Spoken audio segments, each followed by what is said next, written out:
Première communion, 1893. Dans le pittoresque Markelon-sur-Lys de 1893, les premières communiantes sortent de l'église. Vêtues de leurs robes blanches immaculées, les fillettes viennent à la rencontre du spectateur.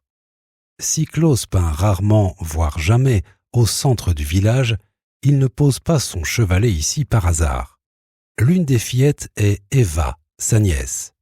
Elle marche fièrement en avant. Nous sommes le 2 avril, jour de Pâques.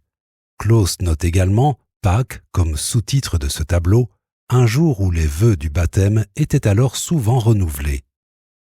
Comme s'il prenait un instantané, Claus immortalise cette journée mémorable.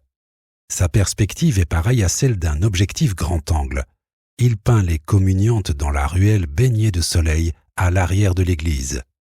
Claus attire notre regard sur le mur de briques semblant déjà réchauffé par le soleil.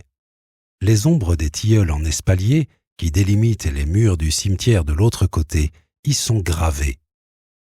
Après son installation à la villa Zonneskein, rayon de soleil à Hastenau près de Deins, à partir de la fin du XIXe siècle, Emil Claus peut pleinement se concentrer sur la représentation de la vie dans la région.